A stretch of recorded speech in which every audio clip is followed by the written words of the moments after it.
नमस्कार, वेब दुनिया के फटाफट बुलेटिन में आप सभी का स्वागत है और नजर डालेंगे आज की खास खबरों पर। प्रधानमंत्री नरेंद्र मोदी ने नीति आयोग की शासी परिषद की बैठक में कहा कि अगर केंद्र और राज्य टीम इंडिया की तरह मिलकर काम करे तो कोई भी लक्ष्य मुश्किल नहीं। विकसित भारत प्रत्येक भारतीय का लक्ष्य, अगर हर भारतीय विकसित होता है तब भारत भी विकसित होगा। विश्व के 5 देशों की यात्रा पर गए सर्वदलीय प्रतिनिधि मंडल का नेतृत्व कर रहे कांग्रेस सांसद शशि थरूर ने कहा कि इस मिशन का उद्देश्य दुनिया को यह संदेश देना है कि हम आतंकवाद के सामने चुप नहीं बैठेंगे। हम यह भी नहीं चाहते कि दुनिया इससे नजरें फेरे। भारत में कोविड-19 के नए स्वरूप NB181 का एक मामला और LF7 स्वरूप के 4 मामले सामने आए हैं। जानकारी भारतीय SARS-CoV-2 जीनोमिक्स कंसोर्टियम के आंकड़े से सामने आई है। हालांकि यह वेरिएंट चिंताजनक नहीं है। मोदी सरकार ने वित्त वर्ष 2024-25 के लिए कर्मचारी भविष्य निधि पर 8.25% ब्याज दर को मंजूरी दी। अब वित्त वर्ष 2024-25 के लिए स्वीकृत दर के अनुसार ब्याज EPFO के 7 करोड़ से अधिक अंशधारकों के खातों में जमा किया जाएगा। कांग्रेस नेता राहुल गांधी ने जम्मू कश्मीर के पुंछ में पाकिस्तानी सैनिकों द्वारा सीमा पार से की गई गोलीबारी के पीड़ितों से शनिवार को मुलाकात की। उन्होंने गोलीबारी से हुई क्षति को एक बड़ी त्रासदी बताया। पीड़ितों की व्यथा को राष्ट्रीय स्तर पर उजागर करने का संकल्प लिया। दक्षिण पश्चिम मानसून शनिवार को केरल पहुंच गया है। 2009 के बाद से भारतीय मुख्य भूमि पर इसका सबसे जल्दी आगमन है। दक्षिण पश्चिमी मानसून सामान्यतः 1 जून तक केरल में प्रवेश करता है और 8 जुलाई तक पूरे देश में पहुंचता है। 17 सितंबर के आसपास उत्तर पश्चिमी भारत से इसकी वापसी शुरू हो जाती है और 15 अक्टूबर तक पूरी तरह से वापस चला जाता है। एप्पल के बाद डोनाल्ड ट्रंप ने सैमसंग को भी दी धमकी। अगर स्मार्टफोन कंपनी अपना प्रोडक्ट अमेरिका में मैन्युफैक्चर नहीं करती है तो 25% टैरिफ का सामना करना पड़ेगा। वर्तमान में सैमसंग स्मार्टफोन भारत, दक्षिण कोरिया, वियतनाम और ब्राजील में बनाए जाते हैं। सीबीआई को शनिवार को उस समय बड़ी सफलता मिली जब भारत में कथित धोखाधड़ी के मामले में वांछित अंगद सिंह चंडोक को अमेरिका से प्रत्यर्पित कर भारत लाया गया। वहां आज सुबह दिल्ली एयरपोर्ट पर पहुंचा और उसे सीबीआई की हिरासत में ले लिया गया। चंडोक ने भारतीयों के साथ ही बड़ी संख्या में अमेरिकियों को भी चूना लगाया है।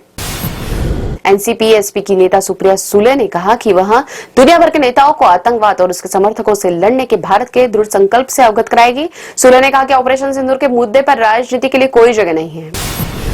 ऑपरेशन सिंदूर पर डीएमके सांसद कनिमोझी ने रूस में कहा कि भारत के पास जवाब देने के अलावा कोई विकल्प नहीं था। हमने सुनिश्चित किया कि कोई भी नागरिक प्रभावित न हो, सैन्य ठिकानों को कोई नुकसान न पहुंचे। हमने केवल उन ठिकानों को निशाना बनाया जहां आतंकवादी पनाह और प्रशिक्षण लेते थे। बीएसएफ ने गुजरात में भारत पाकिस्तान अंतर्राष्ट्रीय सीमा से घुसने की कोशिश कर रहे एक पाकिस्तानी घुसपैठिए को मार गिराया। बीएसएफ के जवानों ने घुसपैठिए से रोकने को कहा, लेकिन इसके बावजूद वह आगे बढ़ता रहा, जिसके बाद जवानों ने गोलियां चला दी। मध्य प्रदेश के इंदौर जिले में कांग्रेस के एक नेता ने पोस्टर लगवाकर दावा किया कि राज्य के मंत्री विजय शाह लापता है। इंदौर जिला कांग्रेस सेवा दल के अध्यक्ष विवेक खड्डेलवाल ने गुमशुदा की तलाश शीर्षक वाले पोस्टर से आदिवासी मामलों के मंत्री के बारे में जानकारी देने के वाले को 11,000 रुपए की इनाम की पेशकश की है। तमिलनाडु के मुख्यमंत्री एमके स्टालिन ने शनिवार को केंद्रीय करों में राज्य की हिस्सेदारी बढ़ाकर 50% करने की मांग की। मुख्यमंत्री ने सोशल मीडिया मंच एक्स पर लिखा कि हमें इस समय वादा किए गए केंद्रीय करों में 41% के मुकाबले केवल 33.16% मिला है।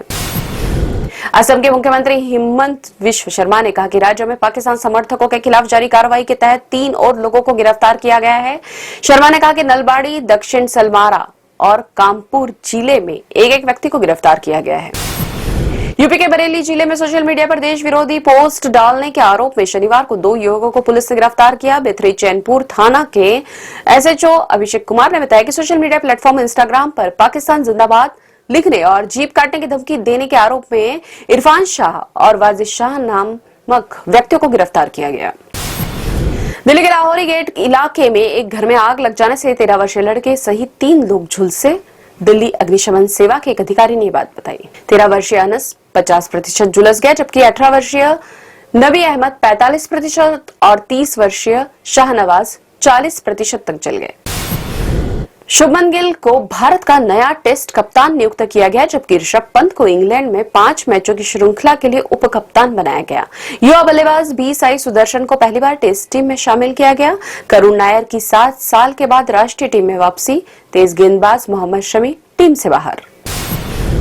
पंजाब किंग्स के सह मालिक और बॉलीवुड अदाकारा प्रीति जिंटा ने सेना महिला कल्याण संघ को उसके पहले ऑपरेशन सिंदूर के तहत 1.10 करोड़ रुपए दान किए।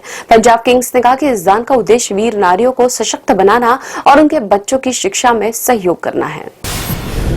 एक्टर मुकुल देव का 54 साल की उम्र में हुआ निधन। एक्टर ने दिल्ली में ली अंतिम सांस। मुकुल ने 1996 में टीवी शो मुमकिन से की थी एक्टिंग की शुरुआत। एक्टर की मौत का कारण फिलहाल नहीं आया सामने। हेराफेरी 3 से बाहर होने के बाद परेश रावल ने लौटाया साइनिंग अमाउंट। एक्टर ने 11 लाख रुपए साइनिंग अमाउंट 15% ब्याज के साथ किया वापस। हेराफेरी फ्रेंचाइजी में परेश के किरदार बाबूराव को काफी पसंद किया गया था। वेब दुनिया की फटाफट बुलेटिन, ताजा अपडेट के लगातार बने रहे हमारे साथ। विजिट करें वेब दुनिया पर।